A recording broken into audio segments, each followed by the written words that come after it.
If you're watching this right now and you haven't hit the like button, Billy, get on it. Bug your brother. Tell him to do the same. And we're rolling. Good morning and welcome to the Walk Off, everybody. I'm Scott Belford, joined as always by the best co-host in the biz, Adam Mack. It has been a trying week of baseball if you are a Blue Jays fan.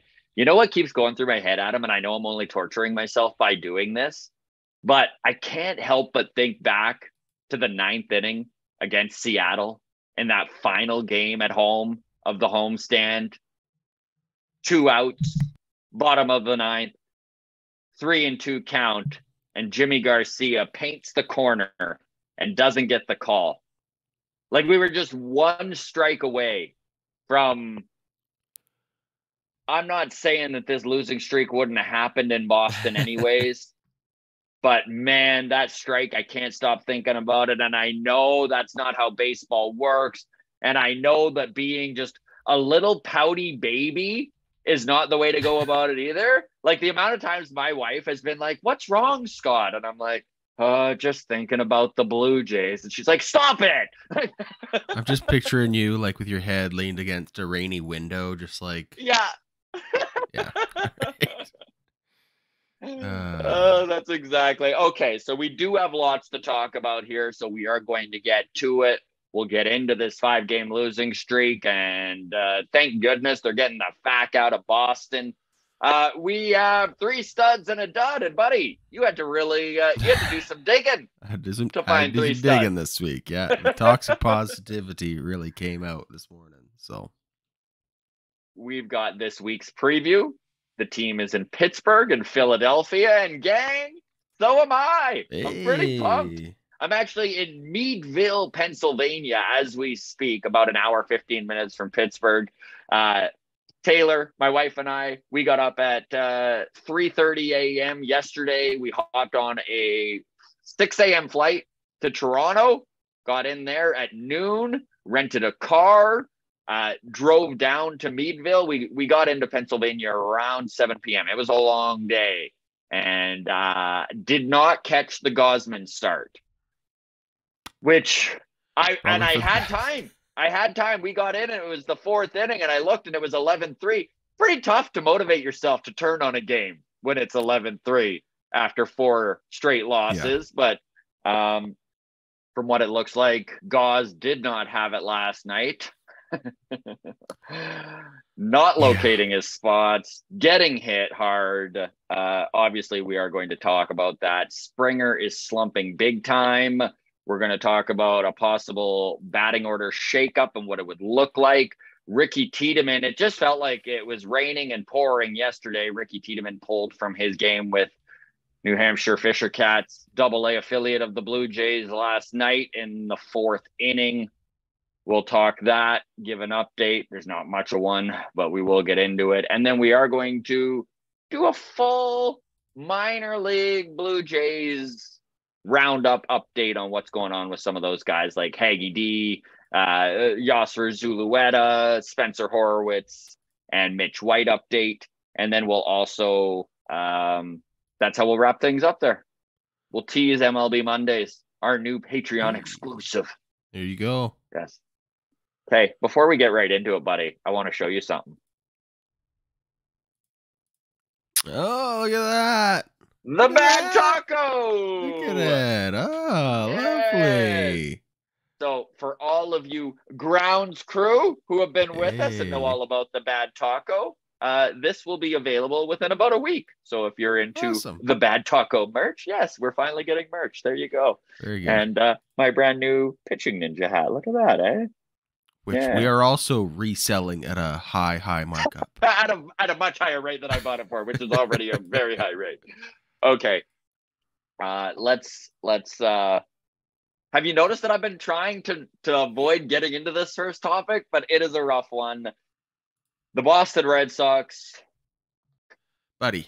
I don't know. It was a perfect storm, man. The Blue Jays pitching fell apart. The defense fell apart. Despite the fact they were still putting up runs, the attention to detail mantra that they have said was their slogan for 2023 went right out the window. Red Sox pitching showed up. Their hitters are as hot as they possibly could be. And right now, the Blue Jays sit at 18-14, half a game back of the 19-14 Red Sox. Who saw that coming as they went into Boston 5-1 after that 6-game homestand? So this was a tough one. Listen, this is as much for me as it is for you, the grounds crew listening right now. 162 games. It's a long season. These bouts with losing happen every single year to every single team. The New York Yankees won 99 games last year. And in August, they went 10-18 with 2 different 5-game losing streaks. Good teams go on losing streaks. Well, but damn it, is it tough as a fan to deal with, eh? We've sure made it hard on ourselves to repeat our record against the Red Sox from last year. We went 18-1 against the Red Sox last season. Not happening. It's not happening this year. And honestly, man, losing to a division rival, isn't it just that much more of a sour taste in your mouth? Like, it would be tough to get swept by the Royals and we would all be losing our mind. But let's face it, a 4-game sweep at the hands of the Red Sox in Boston. It couldn't have taken one game. Couldn't have taken one game. And who saw that coming after this? This is what really has been so difficult about this 5-game losing streak, man, is that the reason the Jays were 7-2 going into this stretch was their pitching. They literally had the longest run of quality starts since 2016. Yep. Going into this. And then the problem has been the pitching.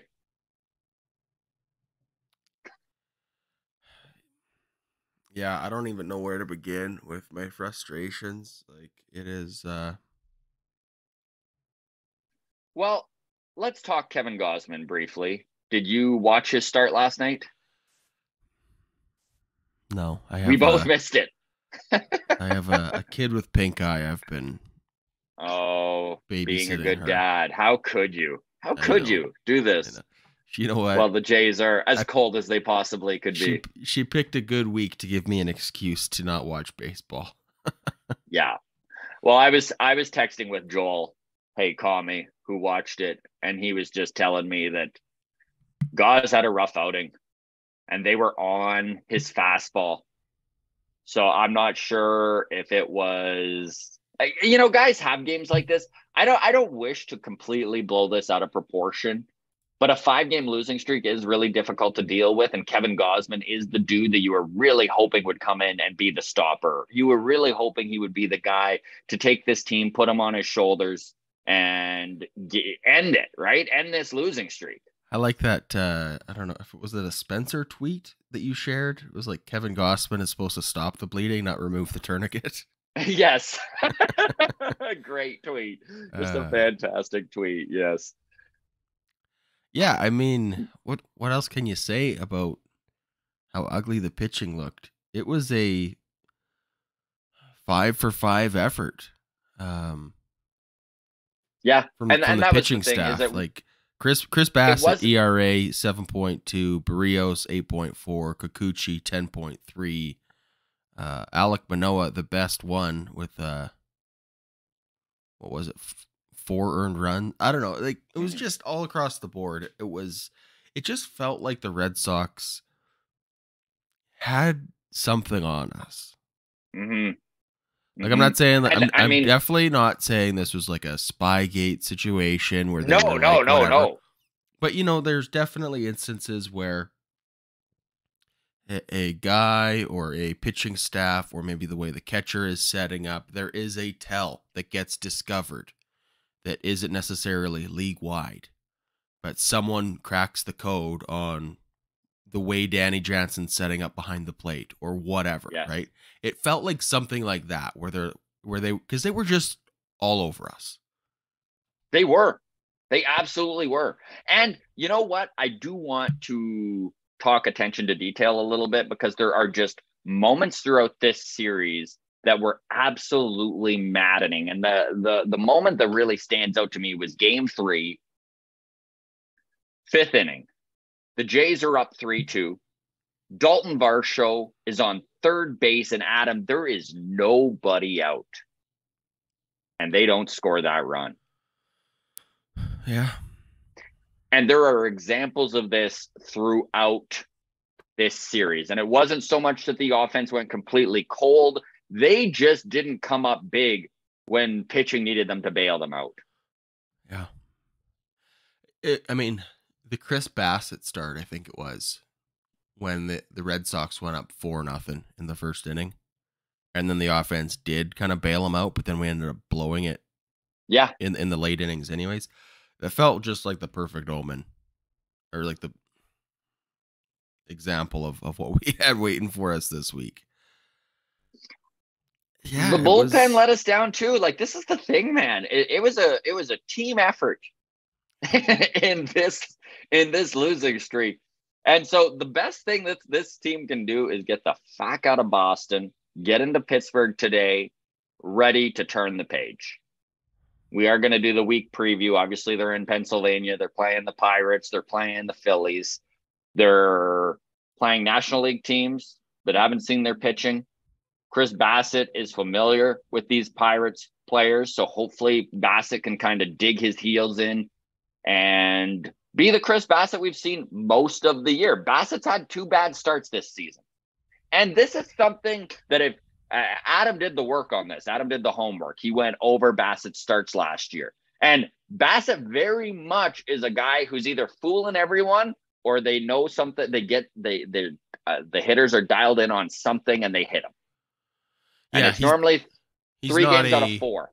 Yeah, he's not like 2 or 3 runs over 6 innings every single game. It's like 3 games Mr. Consistency. Of greatness and then 1 game yes. of ugly. So we knew this was coming. Unfortunately, I hate to say I predicted it, but this is what we expected. It just feels worse because everybody had their letdown game back to back. Yes. Yeah. Not ideal at all. So before we get into this week preview in Pennsylvania, Adam went over the numbers.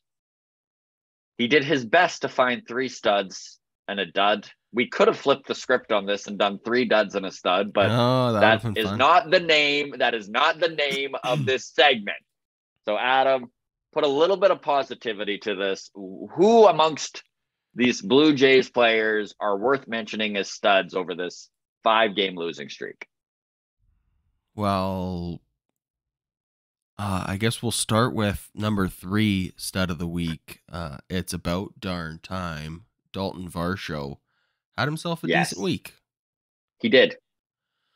So number 3 on our list, Dalton Marshall, 2 home runs. Batting average 296. OPS 889. Looked pretty good. It was he did. His numbers on the season still aren't very good, if I'm being honest. But yeah, it was a good week for Dalton Marshall offensively. Defensively, there was no issues. No gaffes. Not expecting any from him anytime soon. He is as rock solid as it gets. And it was really nice to see, too. It was really nice to see because Dalton Marshall has been an absolute stud in the field since we acquired him. He has been everything that was touted. He was everything that was predicted. We didn't see the power stroke quite as quickly as we would have liked, but he's had 4 home runs on the year, and he's still on pace for pretty much that 27 home runs he hit last year in Arizona. He changed his swing coming into the season, which is always a tricky thing to do. He's trying to become a more complete hitter and not be quite so pull heavy. And that is something that we have seen him do and succeed with as a Blue Jay, although we have seen him go hot and cold. So to see him come out of this cold snap that he was in and put up some numbers while the rest of the team was struggling, very good to see. Dalton Marshall, stud number 3. Stud number 2. We've got Vladimir Guerrero Jr. Yes. Had himself a good little week. Again, he's been hard to say disappointing this season, but it has felt a little underwhelming. Maybe my expectations are just too high on Vladdy, but Vladdy now sitting at 7 home runs, 320 batting average on the season, and an OPS of 932. His week. I do want to point out, Adam is disappointed in Vladdy, and you just heard his numbers. Aren't you a little disappointed in Vladdy? I don't know, man. I kind of feel the opposite. I'm not thrilled with where Vladdy's at, but I've been pleased with how consistent he has been in this lineup. He has been a 320 hitter the whole season. He's looked good.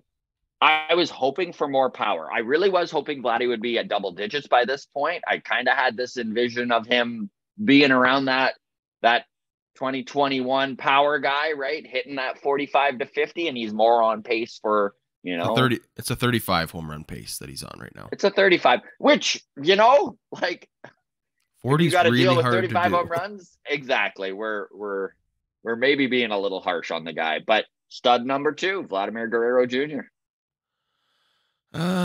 His week looked like this: 276 batting average, 2 home runs of his own. OPS led the team this week, 896 OPS. Vladdy, it was a good week for Vlad. Can I guess the top stud? I mean, it's unprecedented, but yeah, let's do it. Stud number 1, Scott. Who do you got? It's got to be Bo. It's Bo Bichette, of course. It's got to be Bo. Of course. I mean, he had the 5-for-5 game in Boston that we wasted. Yes. Which, by the way, speaking of wasting good performances, my Edmonton Oilers, and I say that as someone who never cheered for Edmonton until I moved here. Okay?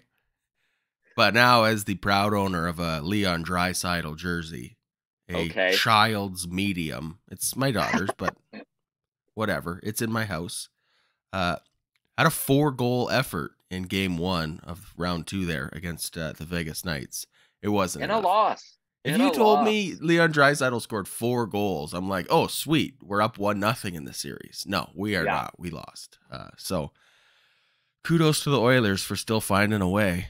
But hey, at least we're not the Boston Bruins, right? Like, they had one of the greatest regular seasons of NHL history and first round exit. 65 wins. Wow, I still can't get over the fact. And man, the Panthers. Matthew Tkachuk is killing me as a Flames fan. Like, killing me what he is doing right now. I mean, the Florida Panthers were supposed to, we will get back to baseball. This is a real left turn here, but that's how the Jays have done. This turns into a Panthers podcast. But seriously, like, Matthew Tkachuk has put that team on his back. And I mean, we all knew Florida was a good team and just didn't show it for the first half of the season. But yeah. I always kind of described what happened with the Flames as like someone reached into their chest, grabbed their heart, threw it on the ground, grabbed another heart, shoved it back into their chest, and was like, okay, go. And a similar thing happened with Florida, right? Like, with Huberdeau and Tkachuk swapping spots like that, Uyghur coming in. It's just a very different core. Florida pulled it together. The Flames did not. Anyways, I'm spiraling here. Let's Flames get in. Panic in the middle of a 5-game losing streak. It's a PTSD. Yeah, situation. yeah. Now it's all coming together. All of my sports anxieties. I'm just like, it's all the same. The ship is sinking. So let's get back right now. Yeah, sorry. Let's get back to Bo Bichette. Stud number 1 of the week. Went 9 for 30, good for a 300 batting average. Added 2 home runs of his own, 7 RBIs. Yeah. Here's what I like from Bo Bichette. It's been 24 games since he's last had an error. Wow. He now holds a 970 fielding percentage on the season. And I know people are going to yell at me that is one of the oldest, most inaccurate stats. Outdated defensive. Yeah. So whatever. Come at me with all the advanced metrics you want. Bo Bichette is playing well defensively. Can we at least agree to that? Unfortunately, you start looking into outs above average, and DRS, he's still up there doing incredibly well. So even if you are trying to put a negative spin on Bo's defense, it's going to be tough on you, which is just good news for Blue Jays fans. Even when we watched the defense struggle in this Boston series, Bo was not one of those struggles, and you love to see it. A little bit of positivity. All right, Adam, who's the dud? Well, okay, hold on.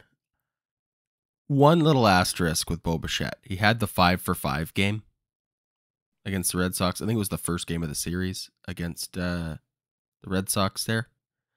But now that I'm thinking about it, the rest of the time he went 4 for 25, which is a 133 batting average the rest of the week. Right. So he had one really good game, and then probably wasn't that useful the rest of the time. So maybe it should have been Matt Chapman. In your defense, Adam. Sure. In your defense, it's pretty tough to come up with 3 studs in a 5-game losing streak where the entire team unravels. So well done. Fair enough. Well, honorable mention to Matt Chapman, who hit 308 this week, and I think was the AL Player of the Month. Yes, he was. So there in you April. go. In April. I mean, that's the thing, and we are going to get into this after this the week preview here of Pittsburgh and Philly. We are going to talk the top of the order, and they have been dead, just completely solid. Outside of George Springer. Dead solid. Yeah, that's the word we're solid. looking for. Yeah, dead solid. Yeah. Rigor mortis, I believe, is the term. Okay. All right. Let's get the dud out of the way, and then we can move on. Dud this week, several honorable mentions that we could get to. Anybody who held a baseball with the intent of throwing it to Danny Jansen or Alejandro Kirk is an honorable mention this week. The exception of Tim Meza and Nate Pearson. Yes. Both pitched pretty well. 4 games for Meza, 0 earned runs, a whip of 1.25, so not the greatest, but he got it done. Nate Pearson, 2 games. Lights out. 0 earned runs, a whip of 0.9, 3 strikeouts, and here's the best part, Scott. 0 walks. Love it. And Nate Adam, Pearson, while you're there, why don't you mention the innings pitched? 3 1/3 for Nate Pearson. He did come in that Red Sox series. Got a 2-inning outing out of him. In a relatively high leverage situation. I don't think it was tied when he came in, but the Jays tied it up, and then he remained in the game in an 8th inning tie game for Nate Pearson, and he didn't implode. It was great. It was great to see, and I think we are going to see him moving up the rankings of high leverage guys in that bullpen that John Schneider can go to. The fact that he came in for a 2-inning outing and then an inning and a third, you love to see it. You love to see that kind of length, especially from a guy who was originally supposed to be a starter. So this is something this Blue Jays team desperately needs, especially while Mitch White is on the mend. Somebody who can come in and give an inning or two. Trevor Richards has been kind of the guy that they've been going to for that scenario, but to have another dude with a skill set that varies very broadly from Trevor Richards. You mentioned Trevor Richards had a really rough start to the week. We were talking, is he the hottest seat in this bullpen? And then he settled in. He settled in really nicely for a couple weeks and pitched really well, kind of pitched himself off of the bubble. Mm-hmm. This week, however, 2 games, ERA 5.4, a whip of 2.1. So a little bit of disappointment there from Trevor Richards, but he's definitely not the worst pitcher we had this week. So Anthony Bass, 3 games, 9 ERA, only 1 strikeout across his 3 games. He got hit hard, continues to get hard, whip of 2.0. I don't know what else to say about Anthony Bass. I'm kind of over it, if I'm being honest. Especially, you touched on Mitch White coming back. I don't know what else to say about Anthony Bass, Scott. Dishonorable mention to Anthony Bass. Didn't quite qualify for the dud this week. Yusei Kikuchi had a stinker. Yeah. He gave us 4 1/3 innings, gave up 5 earned runs, only 2 strikeouts. That's definitely different than we were hoping for. Fortunately, the dud of the week is one of your guys you've planted your flag in, Scott. It's Mr. Zach Pop. Yeah, he's 4 games we saw Zach Pop in this week. Was good for 3 1/3 innings pitched. So disappointing right there.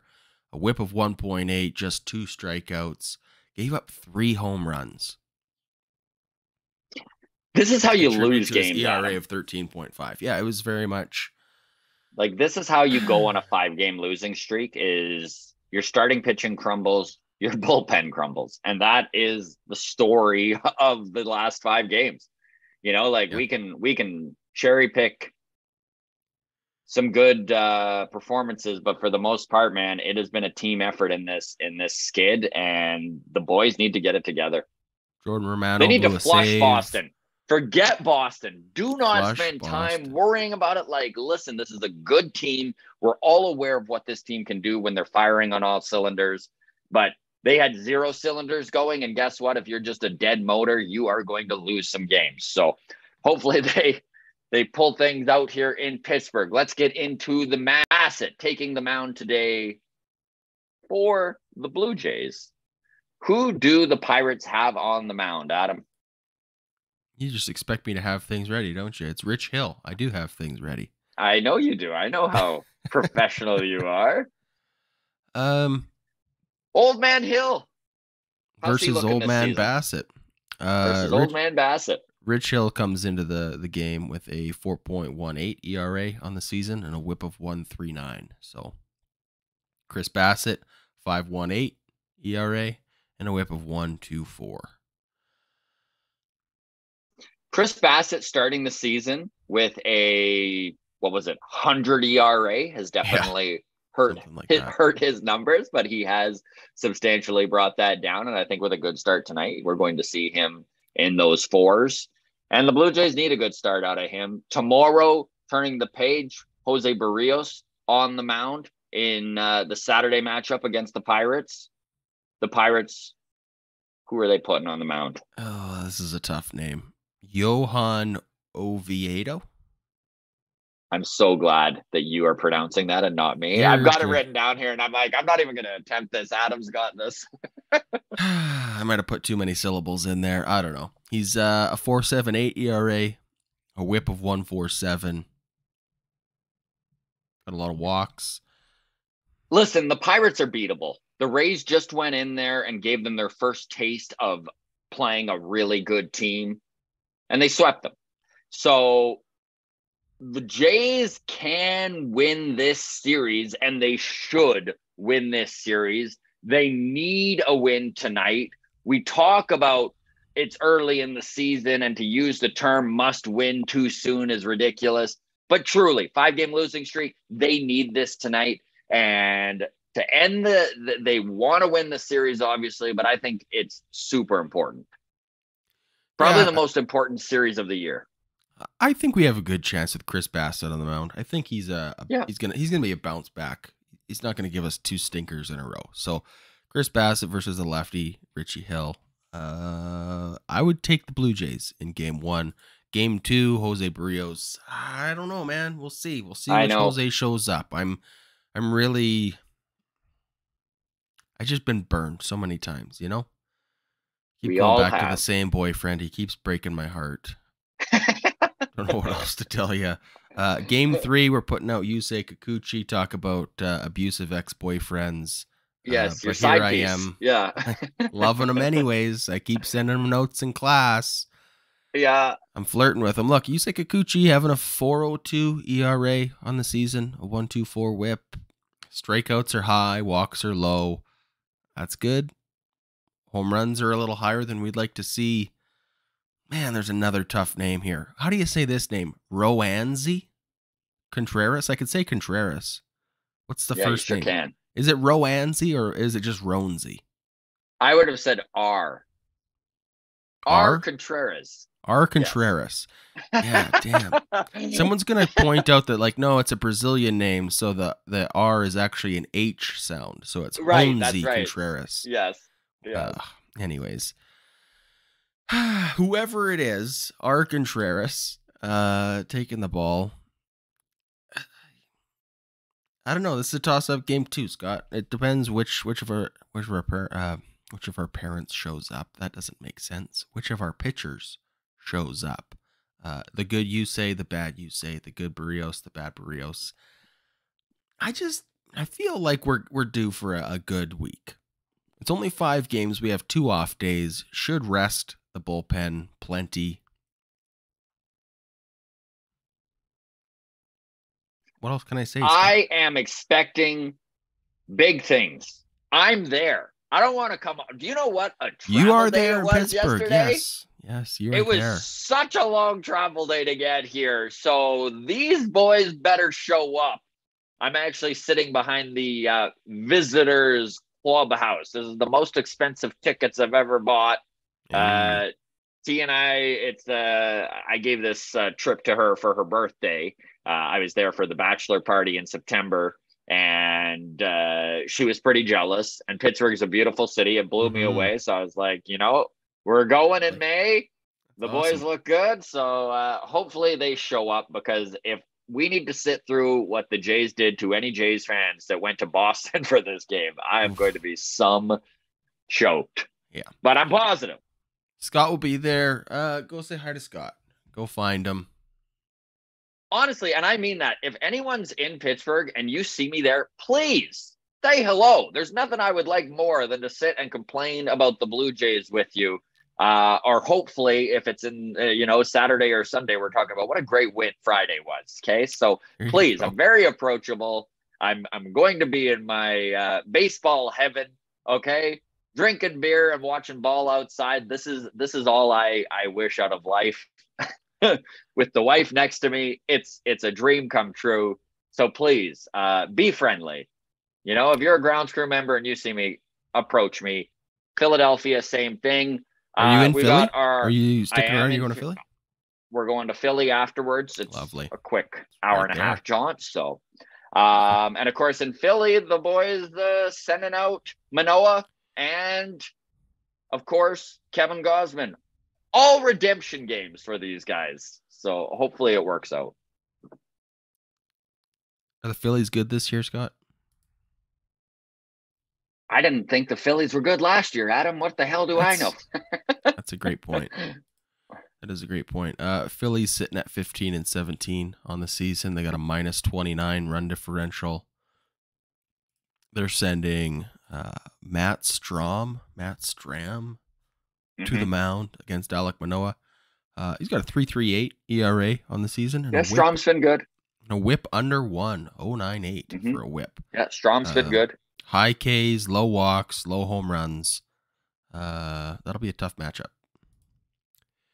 The next day, we got Kevin Gossman on the mound versus Aaron Nola.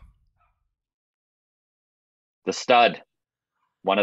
And Aaron Nola is definitely the best pitcher that this team is facing on this run through Pennsylvania. Historically, although not having the best start to this season. Aaron Nola's numbers so far this season, he's 2-2, got an ERA of 4.6, a whip of 1.31. You'll take that. Yes. Strikeouts high, walks are low, home runs, he's given up 5 so far. So he is hittable right now. But yes, historically, career-wise, the name cachet, Aaron Nola, probably the best pitcher the Jays are going to face. Okay, my dude, let's get into Geoge Springer, off to one of the toughest starts of his career, I think it's safe to say. And what's been maddening about this dude is that he's still hitting the ball incredibly hard. If you look at his exit velo, you look at his barrel rate, it looks like he should be getting hits, but he has not. And we are sitting here May 5th, okay, Cinco de Mayo. It is time, in my opinion, to shake the lineup a little bit. Now, I know we talked about this in the mailbag. Okay. One of the questions was, should Bo Bichette be leading off for the Blue Jays? And at the time I said, I don't think there's any possibility of it. I don't think John Schneider's ready to make that move yet. And then we made a bonehead comment about there's no prototypical leadoff guys on this team. I want to walk that back. Everyone has been very loud and vocal about pointing out the fact Whit Merrifield is, in fact, a prototypical leadoff man. He's good on the bases. He's got some speed. He gets on base. He's sitting right now. Like George Springer's OPS for the year is at 559. Like, it is dreadful. It is dreadful. If you look at Whit Merrifield, his OPS in 732, a lot more palatable. He's got an average of 292 and an on-base percentage of 350. Does that play at the top of the order? Maybe it does. Whit Merrifield's been hot most of the season. He started slow, and of course, he didn't look very good in Boston. But I don't wish to read too much into that Boston series because nobody on this team looked good in Boston. Yeah. Last year, Bo Bichette was struggling mightily. And I think it was May, might have been June. But John Schneider actually, or was it still Montoyo? Anyways, grounds crew can correct us. But there was a point where he was moved down to the 7 hole. I think it was John Schneider. And this actually helped him a lot. He wound up putting together the best month of his career in September after finding it at the bottom of the order. And maybe this is something that should be considered for George Springer. Personally, I'm honestly not worried about George. His peripheral stats still show that he's going to pull out of it. It looks like he's been incredibly unlucky, and just his track record speaks for itself. I think George Springer is fine. But in the meantime, while those hits aren't landing, maybe someone should be at the top of the order who is going to be getting some production, because George is the only one not producing at the top of that order. Bo Bichette is been absolutely incredible. He's got to be a top 10 MVP guy if you're just going off of the first 5 weeks of the season. Vladdy, you just talked it, right? Vladdy is doing great. He's hitting over 300 again this season. Matt Chapman is probably the top of the MVP list currently if you're talking just the first 5 weeks. All of these guys are hitting well over 300. OPS is 900 or more. It's insane what the top of this order is doing. George Springer sitting there with a 200 batting average and an OPS under 6. It really makes you grab your collar and go, ugh. So in the meantime, while George struggles to put it together, do you think it's worth redoing this batting order? And I'm not saying we necessarily even put Whit at the top, but I am curious your thoughts on moving George out of the leadoff spot, and whether it's Bo, whether you just shift the lineup up or whether you move Whit to the leadoff. Where are you at on that, Adam? Yeah, I don't know. I would definitely be okay with taking George out of the number 1 spot. I think I tend to land where Hayekami resides on the George Springer shouldn't be our leadoff guy. Yeah. Anyways, like even when he is hitting his stride, I don't know. Too much. I don't know what it is. So many solo shots leading off an inning with George Springer. It feels like a waste. Yeah, move him down. I don't know how far down you go. Whatever makes sense to the people who know better than me. I wouldn't mind seeing him in the 6 hole. And then that allows you to, whether you're sliding everyone up, right? So that it would be 1 Bo, 2 Vladdy, 3 Chapman, then maybe Varsho, then you go Merrifield, Springer, Belt, and so forth, or however you wish to line this up. Am I crazy to say I want Vladdy hitting 4? And I want a lefty hitting in front of him? Yeah, I don't know, man. Vladdy's been so good. I like him in that 3 hole. I like him in the 2 hole. Chapman's been great hitting cleanup. I don't know. Here's my lineup, and this is probably a dumb idea, but I'll take Bo leading off. I'll take Kiermaier hitting number 2. I knew I'd lose you there. I hate that, but go ahead. and then give me Chapman and Vladdy in either order. I want guys on base for my guys that are mashing. I think having the whole point of having a balanced lineup is to benefit the guys that we want to like. I don't see the point in putting the lefty after Vlad, after Chapman. Like, if we want to make tough pitching decisions, let's get the lefty in to face Varsho or Kiermaier or whoever, and then have Vladdy up next. Like, let's get that pitcher, quote unquote, out of his rhythm. That's the whole point of having lefties in the lineup, right? So let's do it. Let's get him out of his rhythm for Vlad. Let's make tough pitching decisions where they're like, well, we can't go to the lefty because right after Kiermaier, we've got Vlad and Chapman coming up. So I don't know. I hate the idea of just sticking all the lefties together in the middle towards the bottom of the lineup. I just think that's dumb. My only problem with that is that I don't think he does get on base enough. I think that if you give George or you give Kevin Kiermaier more at bats, it's just going to expose him a little bit more. And then you've just got, I really like Kevin Kiermaier in the 9 hole. I think him getting on base, one time through the order for the guys at the top for George and Bo. And I mean, I know we're talking about moving George down the lineup here, but I don't like it. Now, that said, you do have a lot of support. I've gotten messages on Twitter from numerous people being like, I'm with Adam. I think Kevin Kiermaier's got it in him to be in the top of the order. He's done it before in Tampa Bay. He's a guy who is a great base runner and can snag some bases, stretch a single into a double and allow the guys to knock it in. I see. So here's the thing. On base percentage, because that's in terms of, I know it's not the be all end all, but in terms of this, Whit Merrifield on base percentage 350. He's getting on base 35% of the time. Whit Merrifield 323. He's getting on base 32% of the time. We're talking about 3 extra instances out of 100 with Whit Merrifield on base in front of Vladdy as opposed to Kevin Kiermaier on base. It's only 3 out of 100. So I would take let's get the pitcher out of his rhythm. Right. For those 3 extra times. Merrifield is hitting an on-base percentage of 350 and Kevin Kiermaier's 323. Yeah. Maybe you're right. I would just rather George. The dream is George Springer just finds it and it is fine. Sure.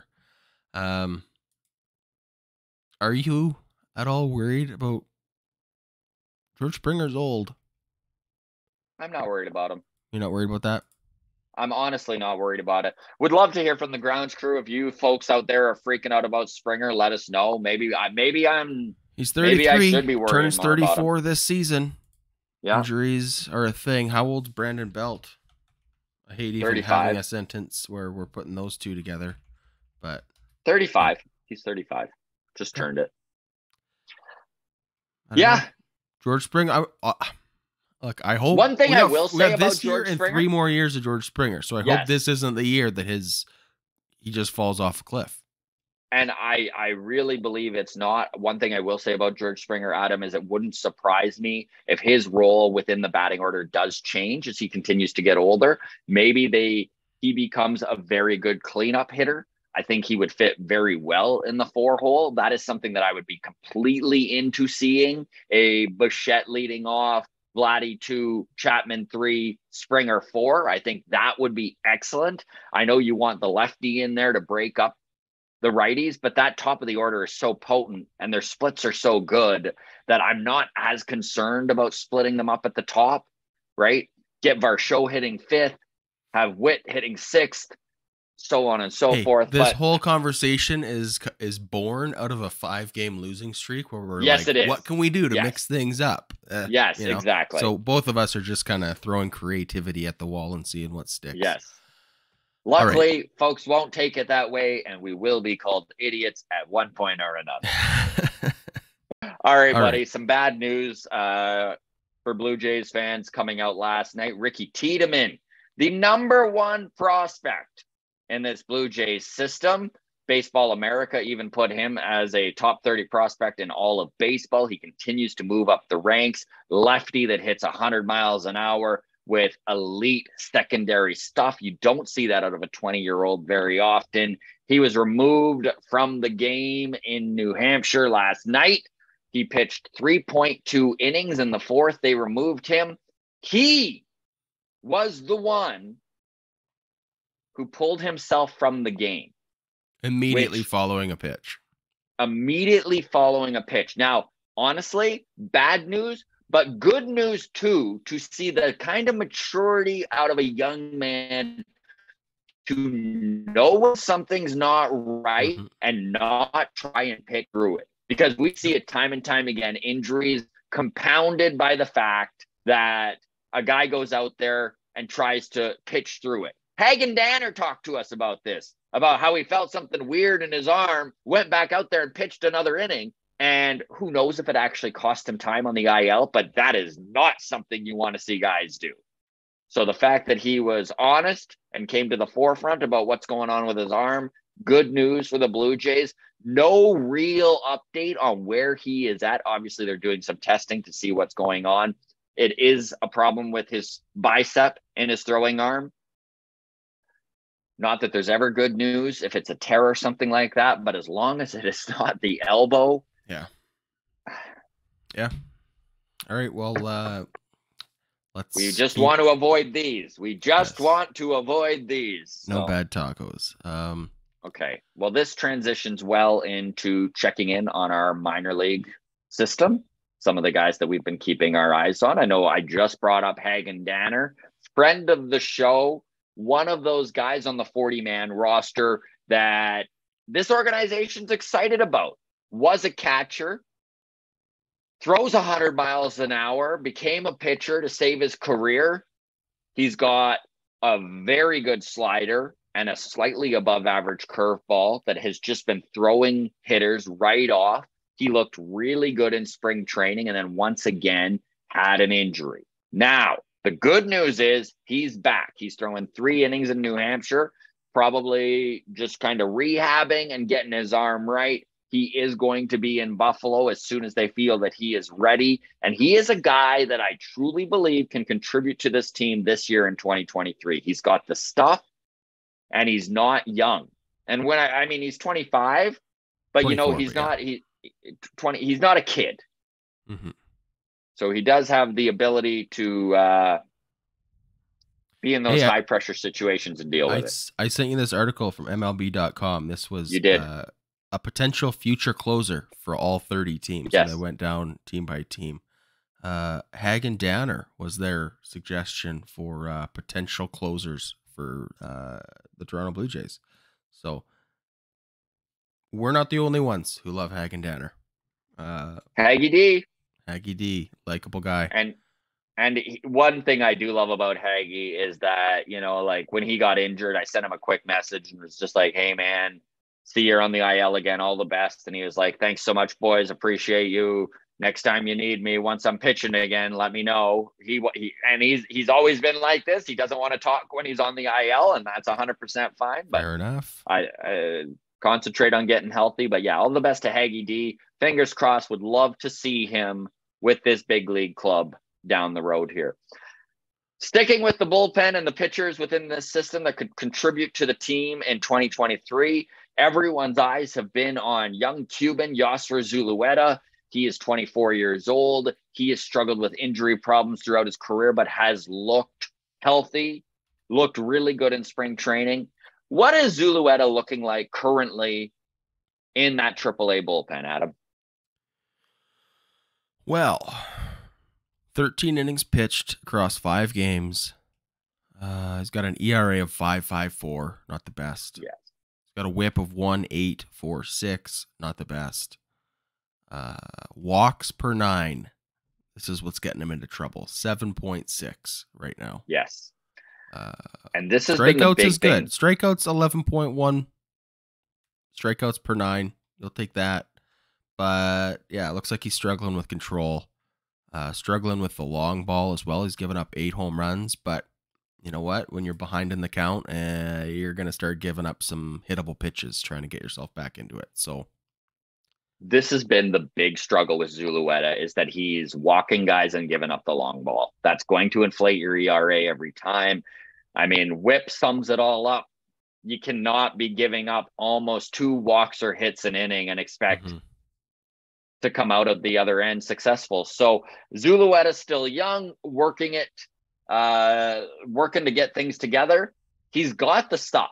Everyone knows he has the stuff. We'll keep an eye on him as the season progresses, right? Like, what do you say? I'm just laughing because Hagen Danner is not a kid. He's not one of the young guys. And then Zuleta, who's still young, is 6 months older than Hagen Danner. Yes. Okay.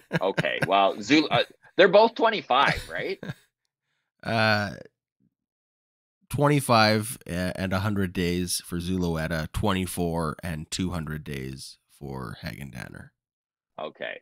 So, well, then ignore the young and old thing I just said. That's all right. I'm just totally throwing you under the bus. Anyways, this has been fun, Scott. I know you got to check out in like 8 minutes, so we better let you go.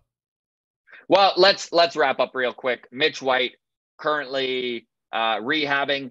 Does look like he's getting very close to being back. He's ramped up to about, I think last time he pitched was at 4 innings. So he is getting close. They are stretching him out as a starter. They're in no big hurry to bring him up to the big leagues, because as soon as they do, they need to make some decisions in the bullpen. So we'll keep an eye on that. Finally, I do wish to bring up Spencer Horowitz, who is having himself a heck of a week in AAA currently. Left-handed bat, first baseman, plays a little bit of left field. Friend of the show has made time for us here on the walk-off, which is always appreciated. He's hitting like 500 with an OPS of over 1,300. I know I kind of floated out on Twitter. Would it be worth being all of our left-handed hitters are doing almost nothing with the exception of Dalton Marshall? Would it be worth maybe sending Nathan Lucas down, who they haven't given any time to, and bringing up Spencer Horowitz to see if they can catch lightning in a bottle? I don't think they're going to do it.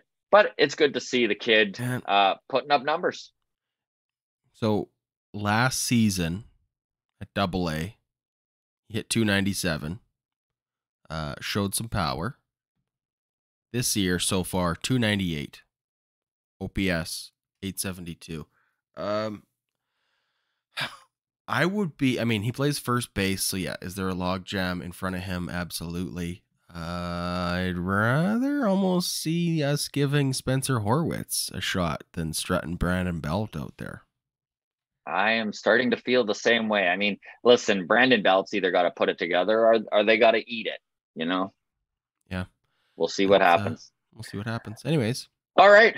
Well, go Jays. Hopefully we see some wins in Pennsylvania. Thank you so much to the grounds crew. We always appreciate you following along and paying attention. Hit that like button. Subscribe if you have not on both the audio and the YouTube side of things. It's of course appreciated. We will talk to you for MLB Mondays. Of course, we'll talk a little Blue Jays, but mostly focused on the rest of the league. Long toss on Sunday. We've got some big things to chat about with our panel. We're excited for that. That, of course, goes live 6 to 8 East. Feel free to join us. All the best, everybody. Take care of yourselves. Bye, Dad.